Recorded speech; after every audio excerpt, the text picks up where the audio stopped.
So let's focus on stable coins a little bit, guys. There's a reason for them. And notice we're not hearing too much about CBDCs anymore because President Trump has said, we don't want them. We're not going to have them in the United States so long as he's president.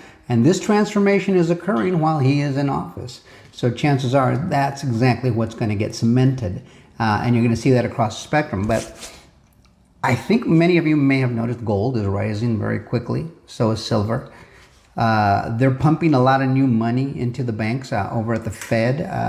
The US dollar has lost a ton of purchasing value.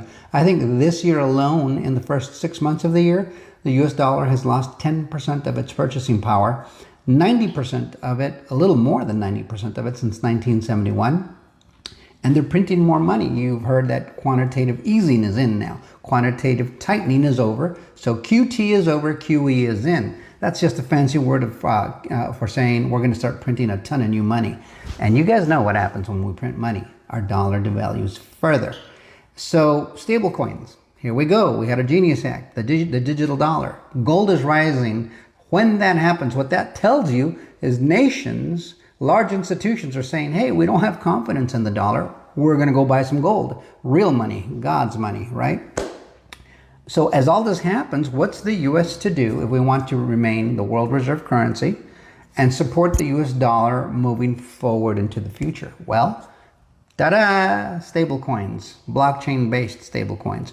This is why crypto. This is the reality that the United States and the world were faced with back in 2008, 2009.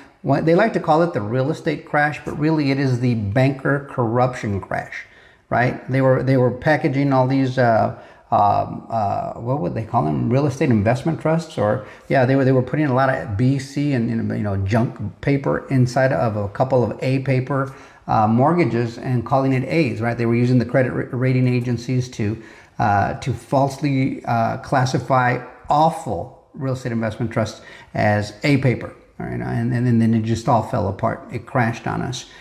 So they like to call it real estate crash, but it wasn't that. It was the banks. The banks defrauding the American people and the world, really, the entire world, because that's exactly what happened. So when that happened, ta-da, Bitcoin pops up. Fast forward to today, now we have stable coins. They have to live on a blockchain, like RLUSD is a stable coin native to the XRP ledger, which is something Ripple manages. We also have USDC managed by Circle. And there are a few others. There's a whole lot of those things.